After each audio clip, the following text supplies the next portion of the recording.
Leading Britain's conversation. Cross Question with Iain Dale.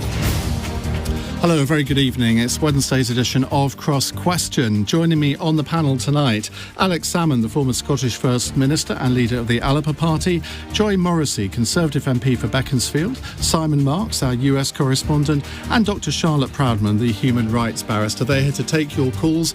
The number to call, as ever, 0345 6060 973. More and more of you are watching us. Goodness knows why, but you are, on the LBC YouTube, Facebook, Twitter feeds, on Global Player and on the LBC website at lbc.co.uk. Call 0345 6060 973. Tweet at LBC. Text 84850. Cross Question with Iain Dale. This is LBC. Well, we've had some very feisty discussions over the last couple of days on Cross Question. I suspect tonight is not going to be any different. Let's go to Roger in Windsor for our first question. Roger, go ahead. Hi. Hi, good evening. Given that Insulate Britain have been closing the M25 and causing mayhem, traffic congestion and putting lives at risk because of their concerns over carbon dioxide emissions, in the light that if the UK were able to go carbon neutral tomorrow by waving a magic wand, all of those emissions would be replaced by the growth in China's emissions within a few months. Is there any point to those demonstrations? Well, it's interesting to know that, of course, China today has announced that it won't build any more coal-fired power stations outside China. I think we'll all sit up and notice when they say they won't build any more within China, but there we go. Joy Morrissey. You stole my point, Iain. Oh, sorry. I do apologise. I should keep my opinions to myself, shouldn't I?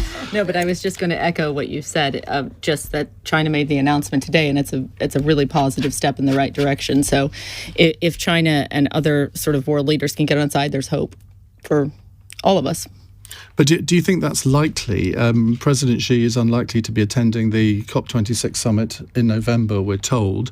But without China and India in particular, and of course the United States, nothing really is going to change, is it? I mean, we can make signals in this country. We can cut our carbon emissions, but in the wider scheme of things, it's not going to make an awful lot of difference. Well, I think the Prime Minister is really trying to engage with India and just strengthening our ties with India, for example, and making sure that the message for COP26 is heard, but also just that need for all of our global responsibility on climate change and how we manage things moving forward is very important. So the Prime Minister is making strides in that field.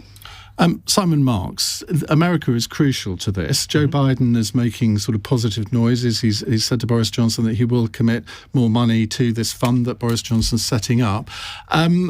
He obviously has a very different position than his predecessor on this sort of thing. How do you think his views are going to be important here? Well, he has a position. I mean, that's the stark contrast with his predecessor, who simply didn't want to talk about climate change at all, and indeed lectured a group of scientists in California at one point and told them that they were wrong, that human behaviour was causing the warming of the Earth's atmosphere. I think that world leaders, the Prime Minister included, have understood that under President Biden, climate change, beyond anything else, genuinely has a whole of government place in his administration. It's not spin. It's not anything other than what it says on the tin. So every time a cabinet minister in his administration comes to the White House, climate change is part of the presentation that they're making. So if you want to make headway with the Biden administration, and I'm sure we'll talk later in the hour about the vast number of areas in which the Prime Minister demonstrably has not made headway with the Biden administration over the last 48 hours. 6060 if you'd like to pick Simon up on that type of question. But if you want to make headway with him, you make headway with him in part by focusing on the climate change agenda. I do keep looking at those protests. I mean, it's been striking to me coming here, I've been here for the last couple of weeks, and seeing, particularly the extraordinary reporting that our colleague Rachel Venables has been doing on those protesters. I can't imagine that for a second they would be allowed in the United States to disrupt an interstate highway as they did running onto the M25. I mean, the idea that this has been tolerated for 9 days is pretty astounding when you come here from 3,500 miles away. Charlotte Proudman. Well, I mean, we haven't seen the details of the High Court injunction yet, so I think we're all waiting to see exactly what that says. Why not? Because it was granted this morning, wasn't it? Why do these things take so long? I mean, useless lawyers. Took the words right out of my mouth, but I managed to make a living from it, so I won't complain too much. But look, the climate change is one of the single greatest issues, I think, for the younger generation, of which I'm not quite sure I still fit in that bracket. I don't know how old you are, but I think you do. But just about. And I mean, in terms of insulating Britain and making sure that social housing in particular is properly insulated is something that I fully agree with. We need to make sure that people are taken out. Who's going to disagree with that? Absolutely. Nobody is, are they? No, not at all. I fully agree with the aims and objectives of that, but I think it's like many people have said, it's the way they're going about that, and I'm very concerned now about the harm that could be caused to others who need to use the motorway. And I think we were speaking earlier about the crisis that may be taking place, ambulances, police that need to access the highways and are not able to do so, and I do think that is very concerning. Alex Salmond. I basically agree with Charlotte, although you can't have things both ways, of course. You can't say, oh, well, that would never be allowed in the United States, it would never be allowed in China, it's only here they allow it, and then disallow it. I mean, you can't have it both ways. I mean, either people have the right to protest or not. There obviously is a point to the protest, because the subject couldn't be more important. Charlotte makes a very fair point about people's safety. There are limits to protests where safety is endangered. But I'll tell you something, President Xi's announcement shouldn't be disregarded just because you don't like China's net. It's a very, very important announcement. And Joe Biden is, of course, the most enormous improvement on his predecessor. But I've got a theory that the most important announcement today is totally unnoticed, at least in the network news, and that's the INEOS announcement of turning Grangemouth, the biggest polluting plant in Scotland, into a hydrogen-powered plant, and hydrogen virtually a clean burn gas. I mean, only in Britain, of course, could, in the middle of a world climate crisis, have a CO2 shortage. I mean, it's incredible when you think about it. One of the many advantages of splitting methane into carbon dioxide and hydrogen, one, of course, is you can have a hydrogen clean burn economy and power all sorts of things in a much, much more climate-friendly way. But the second thing is you have a ready supply of CO2, and you wouldn't have to depend on fertiliser plants closing down to provoke a food crisis. But I'm still struck by the fact that, I mean, I watched the business, I was the business committee, I think it was, this morning, House of Commons turned it on. And all this procession of people coming on and saying, oh, well, it couldn't have been foreseen. It was really a great surprise.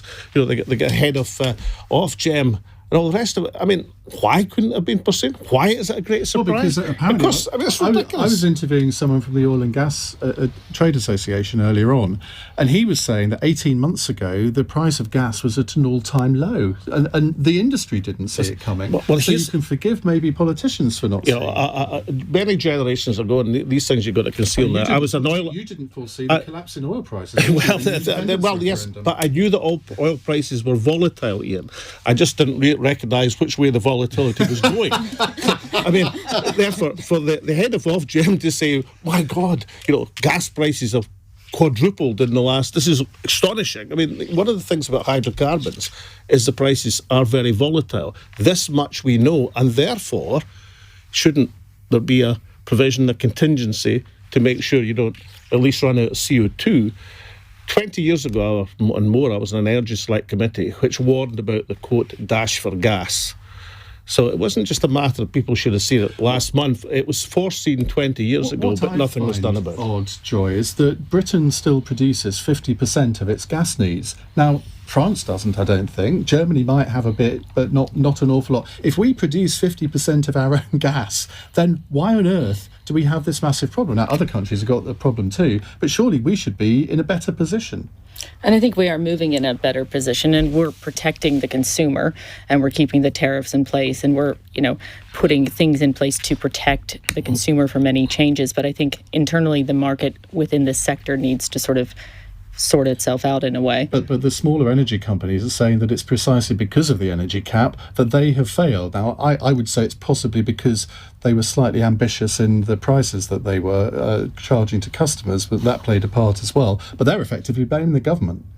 I think you have to look at the market forces that there was quite a lot of sort of cutting below market value when gas prices were at their lowest and sort of locking people in, and they made that choice to attract new consumers. And now there's this situation. Now the consumers will be protected. The government will step in to protect the consumers, but the market themselves, the businesses internally need to sort of sort themselves out.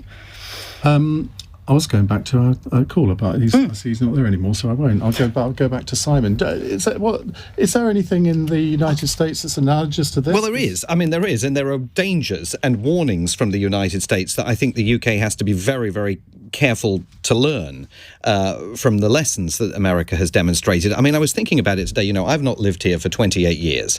When I did live here, the nice man from Eastern Electricity came round and he knocked on the door and he took the meter reading and you went away and you got your bill and there was never any real question about the price of electricity or the price of gas. I mean, that was the way life worked. And now you're suddenly, and I've been trying to understand it today, absolutely mired in this market, almost deregulated market. If you look at what happened in Texas last year after the flooding there with the electricity power cuts that occurred, and the realization that people had in Texas to some degree, but outside Texas nationally, that there was no federal ability whatsoever to regulate those power companies in Texas. And you had people at home who had managed to retain power during the course of the flooding, switched their lights on, were watching TV, going about their normal business. And instead of getting bills for $300, we're getting bills at the end of the month suddenly for $16,000, $25,000 with no right to appeal, absolutely no ability to undo those bills and turn them over. That is a deregulated market gone crazy. I'm not suggesting you've got that here, but it is... Ofgem may be useless, but it wouldn't be that It's useful. Definitely a lesson, right? It's definitely a guardrail. Right, we've got an allied question to this from Chris in Richmond. Hi, Chris, go ahead. Hello there. Good evening, panel. Can Boris Johnson, with a straight face, lecture any other country about climate change when he couldn't even be bothered to vote against a third runway at Heathrow Airport?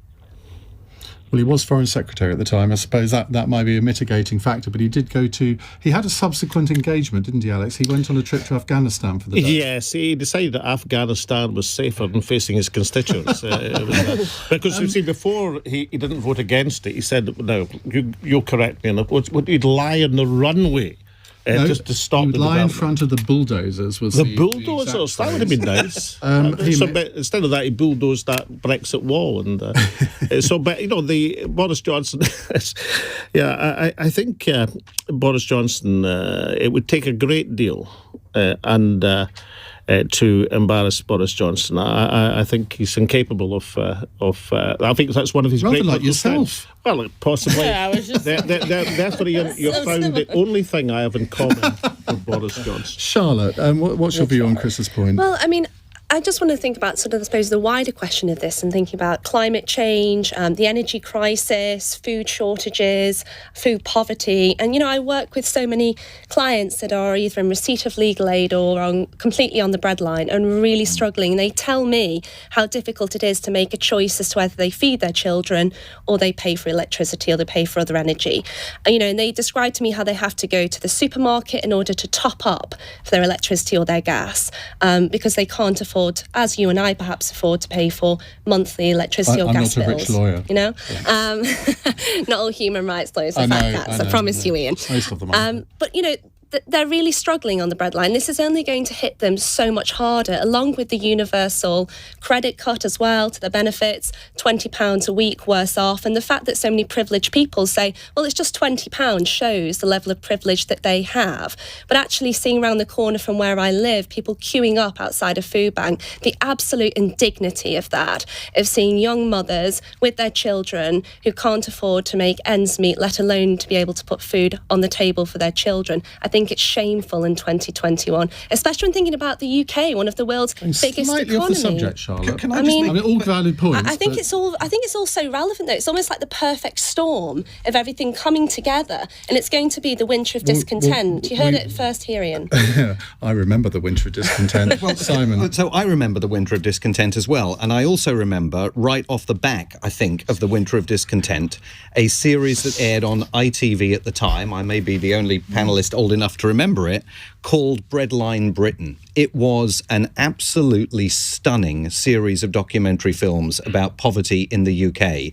And for the first time, I think, really in the modern era, conveyed to millions of viewers what the experience of living in poverty was like. But there have been, that's an interesting point, but there have been programmes like that since then. No, but that's my then point. The broadcasters are accused of broadcasting poverty porn. But then you fast forward just to 10 days ago, and that ITV News series about squalor in the United Kingdom. You see people like Martin Lewis, the financial analyst, warning within the last 24 hours that by the time winter comes, there will be households in this country that have to choose, as he put it, between eating and heating. And that's pretty extraordinary when you think of it panoramically going back, 40-odd years. I don't know how we've got onto this from Heathrow expansion, but Joy Morrissey, would you like to bring us back on track here? Chris's question was all about Boris Johnson lecturing others about climate change when he couldn't even be bothered to vote against the Heathrow expansion. Well, I did oppose the Heathrow expansion, but I wasn't an MP at the time, so I guess it doesn't count. But I opposed it just for the environmental impact, and also being a West Londoner at the time, I just didn't feel that it was necessary. And of course now, with the fact that the aviation industry is going to take quite a long time to revert to pre-pandemic levels, if it ever does, that the business case for that runway is kind of, it's a bit like HS2. You kind of think, well, but is it too late?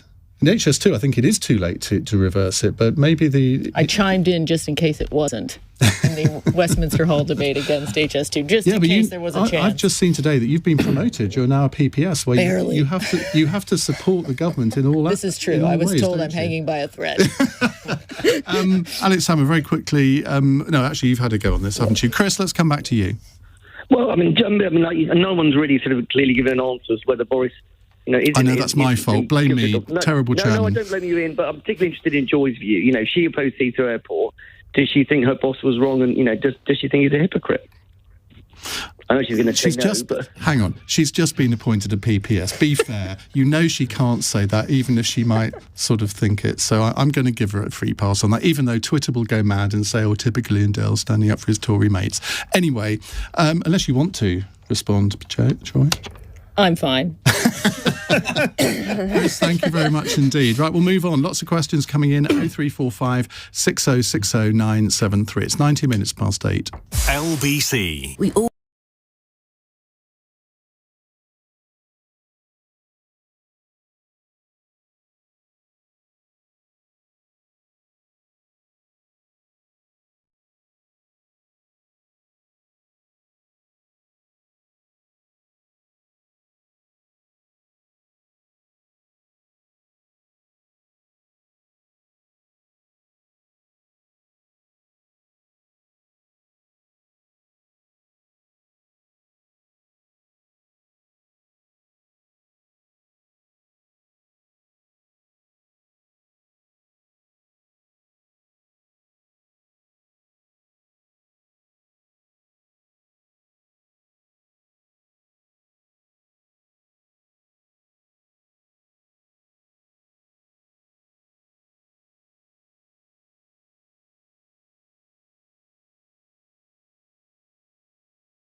Cross Question with Iain Dale on LBC. Text 84850. 22 minutes past 8. It's Cross Question with Alex Salmond, Joy Morrissey, Simon Marks and Dr. Charlotte Proudman. Let's go to our next question. It's from Mike in Beverley. I think you were on last night, Mike, but welcome back. Well, you've got a good question, though. What is it?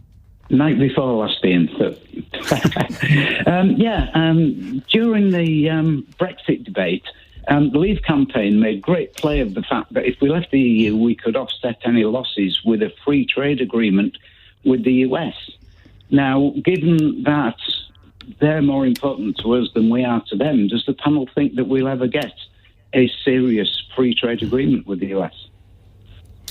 Simon Marks, I think the reporting on this has been quite interesting today, hasn't it? Because it's been a little bit all over the place, but you give your perspective. I've not been all over the place, Ian. But you haven't been reporting on it. I have consistently said on the Iain Dale radio programme, going back now a year, that there was no prospect of a US-UK free trade deal with Joe Biden as president, and that I'm not quite sure why anyone is surprised by where we find ourselves. I do think we find ourselves in a bit of a Monty Python situation.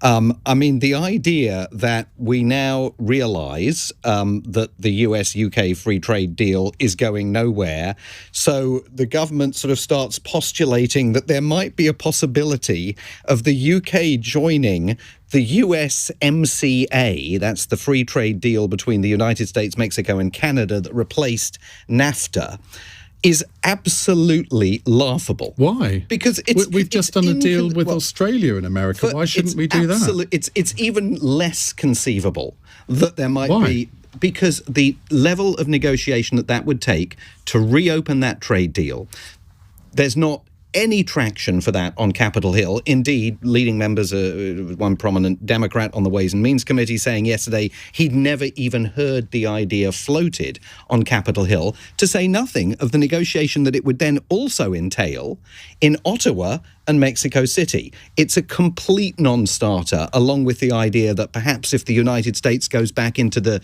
TPP, the Trans-Pacific Partnership, then somehow Britain can join Joe Biden's very short coattails. And it's a non-starter. It's dead in the water.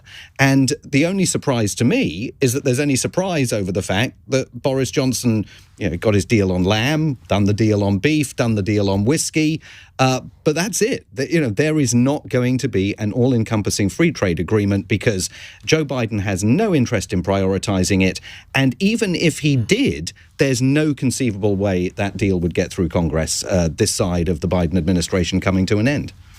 Charlotte. Well, I'm completely lost, I suppose, by what's actually happening in terms of international trade agreements or deals potentially, because from what I understood from the Leave campaign, it would be fairly easily and would be swiftly done, and that we could have international trade deals with other countries. And I thought that the US was almost perfectly aligned with this. And it seems almost as if we've been lied to in the way in which it's been presented to the public, because now we've arrived at a position where we're outside of Europe. We're struggling following Brexit with food shortages, difficulties in imports and exports, and it seems as though a trade deal with the US isn't on the cards. And I suppose it's not quite explained, I think, clearly enough in the media as to why that is and what the solution is if we're not going to be able to have the international trade agreements that we thought that we would on leaving the European Union. Not lied to by Barack Obama, who came here and made it absolutely clear that you weren't going to get a free trade deal. You will be at the back of the line. But am I not right in thinking that it's not just us, that Biden's not doing trade deals with anybody? He has been but I mean, the way some from people day are one, he reporting said- it's specifically us that's everybody. not doing one. It's clear that were he doing trade deals, Britain would not be at the front of the line, but he's not doing trade deals because he argues what he wants to do is focus on American job creation and building back better, the phrase that he stole from the Prime Minister, by keeping investments and creating jobs at home. So it's just not on his radar screen with anyone. Alex Salmond. Well, Simon's analysis is spot on. Bertie Ahern, the former Irish Taoiseach, once put it to me that he could see the logic in a Brexit Britain wanting to do trade deals. He just couldn't see the logic in them giving up the ones they already had before they did it, which, of course, is what Britain has done. It's given up its position within the single marketplace without securing key deals which could have taken its place. Well, just on that, though, I've been quite surprised in how many of those deals have been rolled over. In fact, I think they virtually all have, and the Japan one is actually an improvement on the EU deal. Indeed, but if you look at the percentages, Ian, you'll find you're still some way short of the position that we already had in the single marketplace. And one of the things I've never really been able to understand about Brexit was, if you're going to have Brexit, then why did you want to give up so easily that position in the single marketplace, which wasn't a sacrifice, it was an advantage. It's a bit like, just for argument's sake, I suppose, that if Scotland gave up membership of the UK single market, that would be mad, wouldn't it? Well, indeed, but Scotland wouldn't wish to give up its position in the marketplace. And what I couldn't understand about the Brexiteers, I can understand the politics of it. I could understand, the European Union can be a right pain in the butt. I can understand all that. What I could never understand is why you want to give up your position in a single marketplace, which of course was the creation of your enormous heroine, Margaret Thatcher, more than any other single politician. God rest her soul. God rest her soul, indeed. Now, I agreed exactly with Simon's analysis until last week, and I want to get this right, when I heard about the AUKUS Defence Pact, which may or may not commit the United Kingdom to the defence of Taiwan. I'm not sure. Theresa May asked that question last week and didn't get an answer. In fact, she was the only... She knew she wouldn't. Well, she was the only opposition MP, I thought, last week. She was the only person of all the people in the House of Commons who asked Boris Johnson the straight question. But don't you think, as a former Prime Minister, that was a really odd thing to have done? No. Because if she had been in his position, she would have turned around and given Boris Johnson a death stare. As we say in Scotland, there's no love lost. There's no love lost there. But nonetheless, it doesn't stop it being an excellent question, and shame on all the opposition who couldn't bring themselves, none of them, to ask a decent question. No, Ian Blackford's terrible, isn't he? He's not the only one. So I thought, I knew obviously Johnson was going to America, and I thought there must be some reason why you'd commit yourself strangely to this Asian Defence Pact. And then I thought, it must be something to do with the American trade deal. But I've greatly overestimated the political nous of Boris Johnson and probably underestimated the importance of Joe Biden's Irish heritage. That's what I did. And I thought Biden today, when he made his position on the Irish protocol extremely clear and connected it with a question on the trade deal, did actually underline Simon's point. There ain't going to be any trade deal with the UK anytime soon, and whether you call it the queue or the line, whatever it might be, Britain's at the back of it. Absolutely. Joy Morrissey, Charlotte had a point, didn't she, that the government and Brexiteers did say that, we have all these marvellous trade deals and that will counter some of the trade losses that we will inevitably encounter with the EU. Hasn't quite worked out like that, has it? I think we've been very successful at pursuing trade deals around the world, and actually Liz Truss, before she switched to Foreign Secretary, was doing a very, very good job. So why take her out of that job if she was doing it so well? I think she's doing a fantastic job in what she's doing now, but it was she just got on with the job of securing trade deals across the world. And since I've become an MP, I've sort of banged on about this from the back benches, about how instead of with America, I always felt that we should just go for just bespoke issues, not issue specific, but sector specific things, like with the film industry, a deal about film industry, things that actually benefit us in terms of bespoke trade and bringing in states like California or things like that, but making it not about anything that is, like you said, because that just wasn't on the cards, but playing to our strengths and playing to a relationship that also doesn't undermine. Biden is very focused, in my opinion, maybe I'm wrong, about looking and protecting the workers, the unions, making sure that, because NAFTA previously really undermined the workers, the factories, those kind of things. And so he is very focused on protecting those jobs in the Rust Belt and making sure that no international trade affects that. I would say... Which is exactly why a trade deal would have so much difficulty in Congress. Biden's got to worry about the progressive left-wing flank within the Democratic Party as well. But to go to Alex's point, all of this tells you almost as much about Joe Biden as it does about Boris Johnson. Joe Biden spent the week insisting he's the man who wants relationships and alliances and international partners, particularly with that guy down under, right? But when push comes to shove, something that really matters to the UK, a country with which, through AUKUS, he's got a new kind of relationship, no give whatsoever. And that is a problematic issue for Biden himself, because it suggests that there really isn't a Biden doctrine that you can identify. There is this talk of international alliances and partnerships, lots of talk, very little delivery. I think the explanation for AUKUS is very simple. Anything that annoys the French and the Chinese at the same time, job done for Boris Johnson, I suspect. Well, the traditional enemy. Indeed. Old enemy. And that's you, isn't it? The old alliance. Oh, wait. Old enemy. Anyway, we may go on to other subjects related to that in a moment. Keep your calls coming, 0345 6060 973. It's 8:32. Kevin McGrath has the news headlines. Two more energy firms have collapsed with a warning more will follow. It's because of rocketing wholesale gas prices. Customers of Avro Energy in Green will be moved to new providers by the regulator. Ministers say the failure of smaller energy providers shouldn't cause alarm or panic. The Prime Minister's admitting Joe Biden's immediate focus isn't a free trade deal between the UK and America.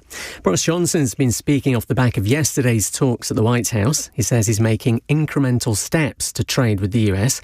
He's also announced the lifting of an American ban on imports of British lamb. And climate change activists say they'll continue to protest on the M25 in defiance of a High Court order. Members of Insulate Britain claim they're prepared to go to prison. It follows 5 days of demos on the motorway in just over a week. LBC weather, blustery rain for the northwest overnight, drier elsewhere, lows of 11. For Thursday, sunny spells across southern areas and wet again in the northwest, highs of 21 degrees. LBC.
Cross Question with Iain Dale on LBC.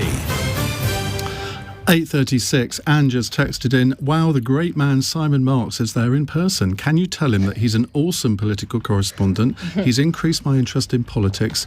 Wish him all the best from me. You've got a fan. And Chris says, Ian, can you remind us what the role of a PPS entails? Well, we have one here, Joy Morrissey. Now, they're known as sort of ministerial bag carriers. Bag carriers, that's but it's the first rung on the greasy pole to promotion, isn't it? The very bottom rung. It's like the gutter, rung. Basically. Yeah, but you're one up from a backbencher. So and crawled your way out. You are effectively your minister's voice in the Commons. You pick up the gossip, feed it back. Yes. So many chats across the board from colleagues in the repatriation effort. I met all the colleagues in the SNP and Labour and the Lib Dems. So which department are you in? I'm now in Justice. Right. As of yesterday. So you're Dominic Raab's PPS. I am, yes. And also, you can create headlines if you resign. That's true. Because even a PPS resignation is greeted by headlines. Well, let's good just to hold that in the back of my mind. Let's just remind if it's everyone who's on the panel. Alex Salmond is here, Joy Morrissey, Conservative MP for Beaconsfield, Dr. Charlotte Proudman, human rights barrister, and Simon Marks, our US correspondent. Right, Simon in Chelsea has a very important question to ask. Hello, Simon. Hi, good evening, and good evening to everybody that's on the panel. My question is, do we think that it's acceptable in this day and age that a female inmate at the age of 18 was forced to give birth to a unborn child on her own, with no medical help, no nurse, no medical equipment, and she was left to do it on her own, and basically lost her baby? She's in prison. She's obviously done something wrong to end up in prison, but she shouldn't have just been left there like an animal to give birth to her. How terrifying would that have been for an 18-year-old to be giving birth to a child and not to have anybody there with her, family, friends, or even medical staff? And I think it's absolutely disgusting that this poor woman's been treated the way that she's been treated. Let me put that to our panel. Charlotte, you do a lot of work in the sort of gender-based violence area of the law.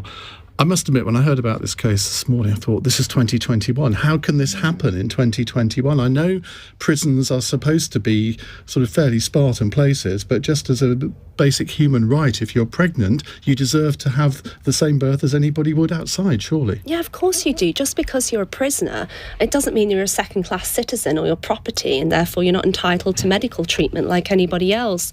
And as Simon said, this is an 18-year-old woman, a teenager, that gave birth to a child who died in a prison cell because she wasn't likely given medical treatment, or she wasn't even offered that medical treatment. She didn't give birth in hospital like most other people did, or have midwives around her making sure she had access to necessary medical care. She was all on her own.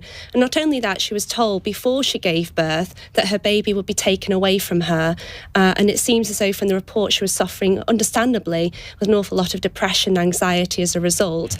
The report that's been released and published has been very critical of the way in which prison staff and the prison institutionally treated her. And in fact, there are many other cases of women that haven't been given access to medical care in the way in which they required when they were pregnant or indeed gave birth. So it seems as though it's quite deep-rooted and institutional in the way in which it's set up. And so women are being failed, but it's having an enormous impact upon their bodies, upon their health, and their unborn children and their children when they are born. I think it's absolutely appalling. It's disgraceful. It's reprehensible. I don't think there are any words or language that can quite put into words how horrendous this is for this young woman. And I've represented myself young women who have been in prison, who have lost their children in the care system, or have been fighting, tooth and nail to be able to keep their children so that when they come out of prison, they can rebuild their lives and look after them. And I just want to also add that many of the women that I have represented that have gone to prison themselves have been victims of domestic abuse.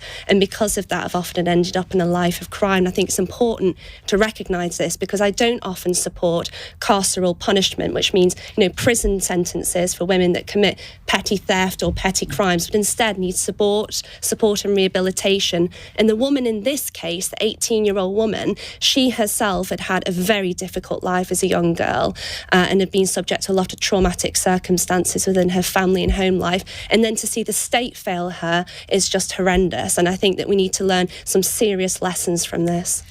Joy Morrissey, prisons come under the Justice Department. Do you accept that this was a failure of the state?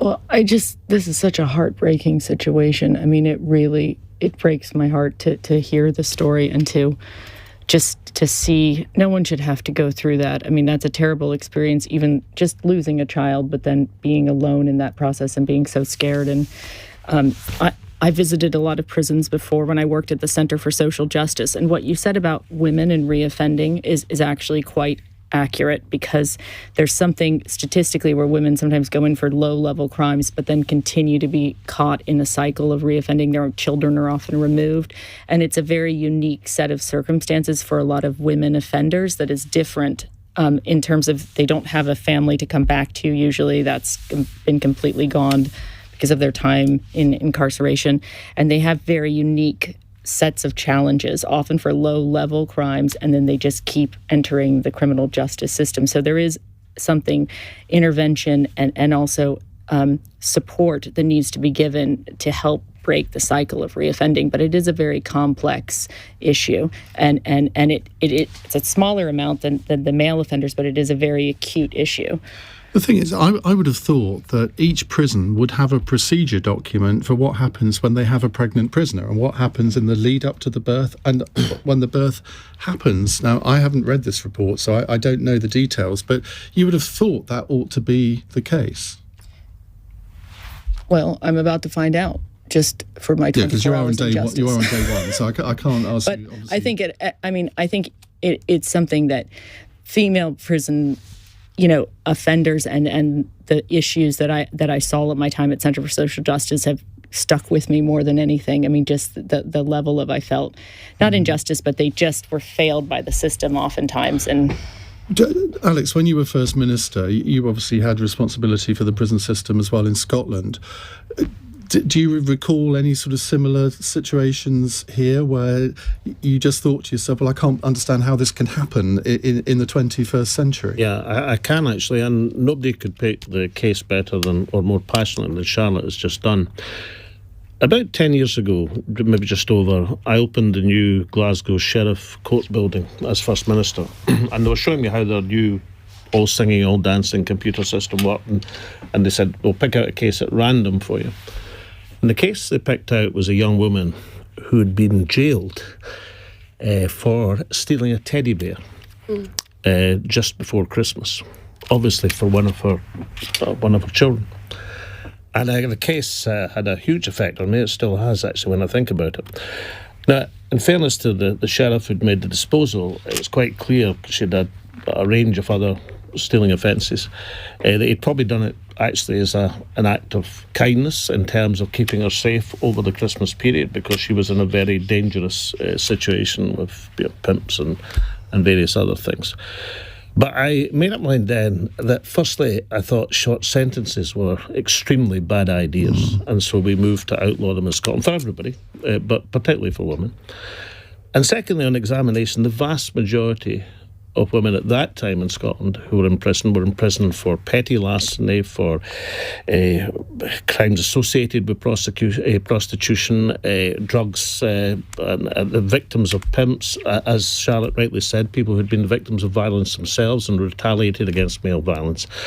And Scotland went on a pathway, which I hope we're still on, to close Cordon Vale, which is our only female prison.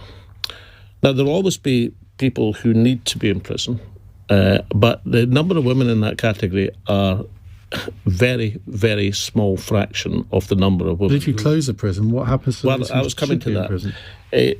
The proposal was examined properly, and the proposal was to turn Cordon Vale into effectively a safe unit structure. So not a full-scale prison, but safe units. But also an experiment with what were called safe houses. And I spoke to some of the women who were transferred into that environment, and for many of them, it was the first time in their lives they'd been in a place of safety. Not like a prison, but a place of safety. And then what I would say, because one of the women I spoke to gave birth in that safe house environment, and there was absolutely nothing wrong with that as a place of birth. So all I would do is I would commend you, since you're now involved in the Justice Department down here, to take a look at what progress has been made in Scotland. I'm not saying it's perfect, and incidentally there'll be cases like the one that's been cited in every prison system.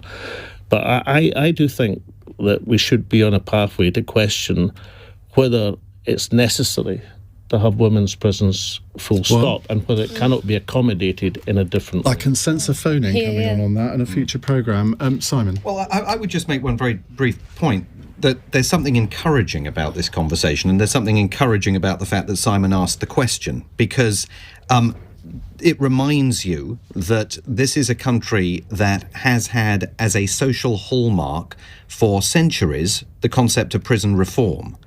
And I live in a country that doesn't have that as its hallmark at all, where prison is absolutely punitive and not about rehabilitation. And we're seeing similar things taking place, of course, on the border to the south between the United States and Mexico. So there is something positive about having this conversation and reminding yourself that this is a country where the whole concept of prison reform remains a live issue and not something that's just, part of sort of Elizabeth Fry ancient history. Great. We'll take more questions in a moment. It's 8:47. Nick Ferrari at breakfast. Back tomorrow morning from 7. Listen on your radio and on Global Player. Are you in receipt of prescriptions for 5 or more drugs, treatments, medicines, pills, whatever it might be? 15% of the population are. This has taken the bill to £9 billion, a tenth of which are unnecessary. How many times have I said how much money could be saved by putting in professional accountants within the NHS? When all these campaigns, we need more money for the NHS. What you need is the correct way to spend it. Nick Ferrari at breakfast. With the British Airways American Express Accelerating Business Card, check out the world. LBC.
Cross Question with Iain Dale on LBC.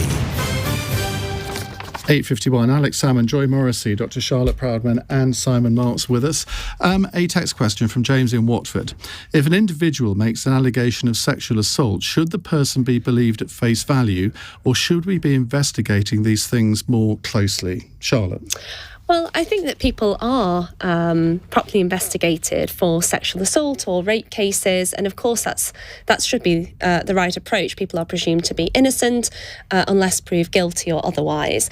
But actually, I think kind of the question is framed in the wrong way when you look at the fact that the UK has the lowest conviction rates for rape that they've ever had in this country, and 85,000 women are raped and sexually assaulted in the UK every single year. So that's 9 women, almost 10 women every single hour are raped, and the police are not properly investigating rape and sexual assault cases. And we've seen the government themselves that have looked at this in detail and produced a report showing exactly that, the systemic failures of the police, coupled with a super complaint made by the Centre of Women's Justice to the police, rightly so, for the police not properly responding to allegations of domestic abuse and other forms of sexual assault within the police force itself. So how on earth can we put trust and faith in the police and properly investigating these types of crimes when they're potentially committing it behind closed doors in their own homes? So I think that the question, whilst I understand the purpose of it and making sure it's properly investigated, I don't even think we have that at the moment, unfortunately. And I see so many women clients myself that come to me, they say they've been raped, they say they've been sexually assaulted, and I ask them, why didn't you go to the police? And they say to me, because I don't think I'll be believed, or I don't want to go through the trauma of being cross-examined within a criminal court, even if it gets that far. And let's remember, most of them don't get that far. But that whole process is incredibly re-victimising and re-traumatising for them. It's interesting the way that James puts it, saying, should the person be believed at face value? Because in all the inquiries into cases of historic child abuse, for example, the police have taken an approach there where they have automatically believed the allegation. And of course that has come to bite them rather unfortunately, hasn't it? Because there have been so many cases where they were fantasists. Well, I mean, you look at the minority of cases that have been, as you put it, fantasists or have been found to be incredible. I mean, the Home Office did a report on this and they estimated that only around 2 to 3% of rape claims are actually false. The majority of those are true and they're not being properly investigated. I don't think the way forward in making sure they are properly investigated and perpetrators are brought to justice is just by believing people necessarily at face value. I think it's the police's approach to looking at these types of offences. I just want to add that 1.6 million women in our country suffered domestic abuse in 1 year, and that was particularly during the COVID pandemic. And what did the police do about that? Absolutely nothing, and it's shameful. Domestic abuse is terrorism on a mass scale. It's insidious and it's corrosive. It not only affects women, it affects children on an intergenerational level, and the police are systematically failing them. And we should point out it also affects men too, but obviously not as much. Of course it does, and that's important to point out. Thanks, Iain. Simon. Well, I mean, I don't know. I'm not sure that. I mean, Charlotte is, far more steeped in these issues. But is this a live issue in the States? It is a live issue in the States. I mean, it's a live issue in the States, of course, that has been surfaced as a result of the entire Me Too campaign. And it's a live issue in US-UK relations right now because of the allegations that have been levied against the Duke of York, to which there still has been no official response, and now this legal debate about whether he's officially been served papers or not legally as part of the civil case that is trying to proceed against him in New York. But yes, it is absolutely a vibrant issue in the United States, and there too, as Charlotte was saying, we've seen as a result of COVID a vast increase in domestic abuse and in calls on the police to investigate and take those reports seriously. Can I just say about the Duke of York point? Thank you for raising that. I think it's a really important point to emphasise. We need to make sure that nobody is above the law and that people in positions of power, even if they're part of the monarchy, they are subject and they face justice just like anybody else. They can't escape it just because of the position that they're in. I appreciate it's an allegation, but if he is to be served with papers, and it seems that he's trying to wiggle his way out of being served with papers, then it's right that he faces the questions that anybody else accused of this type of crime would face. Alex Salmond, you've faced some of these questions over the last few years. Do you feel that the justice system worked for you? Well, I could write a book about that, and I suspect you might. But on Charlotte's point, I mean, there's problems in terms of the police as an institution, and they should be rectified. I mean, that's clear. As far as the Duke of York's concerned, then he should face the charges that have been made against him in the civil courts, or potentially in other courts as well. I mean, he's got no choice. I mean, he's bound to do that, as indeed the judge indicated when the case came up last week or so. The only thing I'd say is, look, once people do face charges, and once the jury delivers its verdict, then it should be accepted. And I, obviously for personal reasons, but for other reasons, I don't like trial by media. Never have. And I don't like people who question juries' verdicts. So I take care that I wouldn't. When I was a backbench MP, I don't know if there's any, but no, you're not a backbench MP, of course. I was constantly phoned up, back in the day by the tabloids saying, such and such a jury has done such and such, isn't that disgraceful, etc., etc. And I always refused to do it, because obviously no MP, no person, no journalist likely can hear what a jury's heard. And therefore you have to have confidence in the essence of the system, and once the verdict's in, it should be accepted. Can I just come back on that? I mean, I think it's an important point about having confidence in the system, but I don't think that many people do have confidence in the system because in the way in which it's currently delivered, because of the very low conviction rates and prosecution rates for rape, and because the police are not properly investigating it. I mean, as I say, we have a super complaint by the Centre for Women's Justice itself. I don't support trial by social media, and I understand that, of course, that's incredibly problematic, and that we do need a functioning justice system so that people do have faith in it, and that women and men who may be victims of domestic abuse or rape will come forward and will seek to make sure that the justice system does properly investigate their complaint. But at the moment, we don't have that. And I think that's what's resulting in the trial by social media and other forms of, I suppose, sensationalisation in the media. Joy.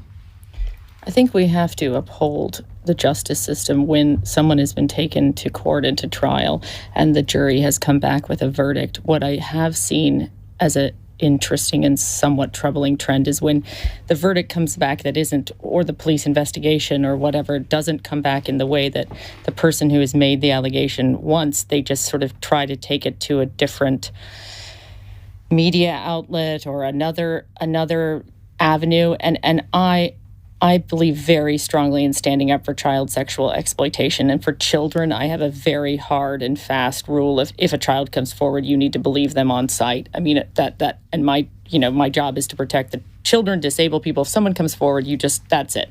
They're vulnerable. They need our voice. But I think there is nuance and there is abuse that happens to men and women. And there are also vexatious claims that happen. And we have to sort of look at a way forward through this where we don't use this new culture of sort of obliterating each other as the way to sort of, deal with maybe many complex societal issues. So I think that's why we have the courts. That's why we have police investigations. We have those things in place. We should respect those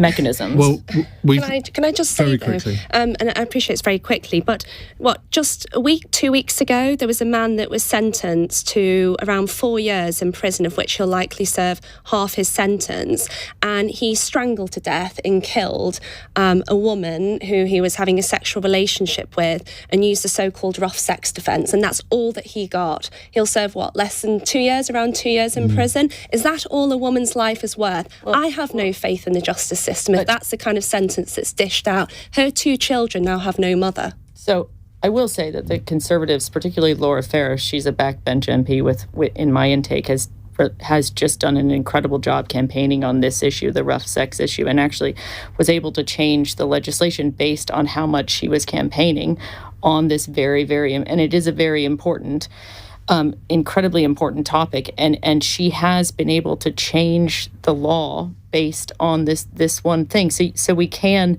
make these changes legislatively, but that's an example of something that actually a backbench MP took up saw that there was a need in the legislation and has moved things forward. And I know they feel like small wins, but those are the things, those are the good things. That is the good thing about having a diverse parliamentary party. Well, two very serious discussions in the last half an hour, but I think I've learnt a lot from them. I hope everyone else has too. But we do have a fun text we like to have a fun text. Taking it back up. So this is an awkward gear change. Shall I sing some football? This is from Neil in Aberystwyth. Netflix have secured the rights to Roald Dahl's estate. What's your favourite Roald Dahl book?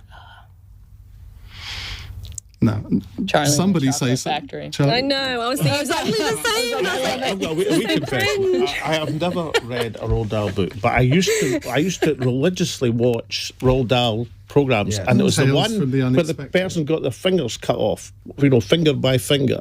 I know it's gruesome, but it was awfully good. So I commend the finger cutting Roald Dahl story. Yeah. Simon? I'm going to be very dull and say Charlie and the Chocolate Factory, I think. All right. Well, I'm just going to... people listening won't get this, but I'm going to do Tales from the Unexpected. You're too young for this, but Anglia Television made Tales from the Unexpected, and it must be on YouTube somewhere. I wasn't in it, but I could have been. Listen, I think this has been one of the best cross questions we've ever had, so you'll all be invited back very regularly. Thank you very much indeed. If you've missed any of the programme, you can catch up on the Cross Question podcast, or you can watch it again on YouTube on the LBC channel. Alex Salmond, Joy Morrissey, Charlotte Proudman and Simon Marks. We'll see you again soon. In a moment, we're going to be talking about Keir Starmer. He wants to have a row with his own party. Is that the way to really get voters back to vote Labour, to indulge in a bit of navel-gazing? Want your opinions in a moment. It's 9:03. On your radio, on Global Player, and Play LBC. Leading Britain's conversation. This is LBC. From Global's newsroom at 9:03.